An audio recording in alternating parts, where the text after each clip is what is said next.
G'day guys, just Hayden here, hanging out at RI. Just wanted to talk to you about some of my experiences so far.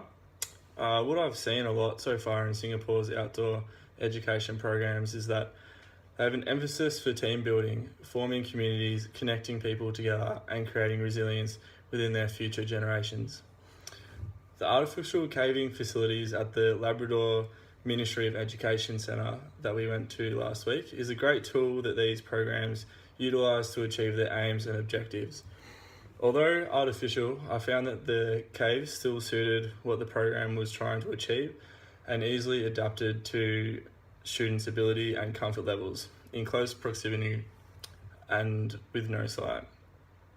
Engaging in a cave experience where the students' sense of vision is stripped away, being left with their remaining senses to navigate their way through. Engaging in a caving experience where the student's sense of vision is stripped away, being left with their remaining senses to navigate their way through. My experience of the artificial caves was that they were hot, uncomfortable and challenging, but immediately our group of 5 started working together to navigate our way through. When I was in there, it was pitch black inside and I could not see my hand in front of my face. This made it challenging to know when to go and when not to, especially as I was at the back of the group. So just to add to that also, while I was in the caves, I was at the back of the group and that made me feel like a bit of a sheep, just following the pack, especially since the people at the front were communicating so well and kind of making decisions when we came to a stop or a bit of a way which we didn't know where to go. So yeah, and that left me kind of just sitting there at the back, not really knowing what was going on, just following.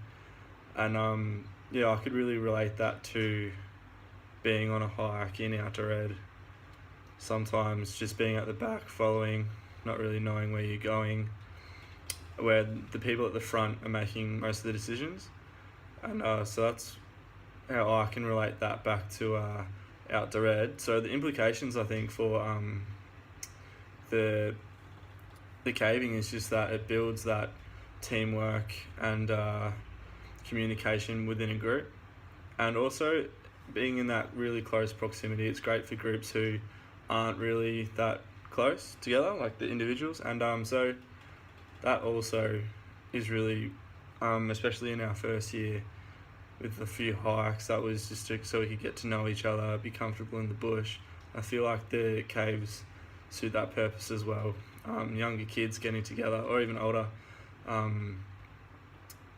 connecting in the caves, getting to know each other a little bit, getting a little bit uncomfortable together, which can form really strong connections.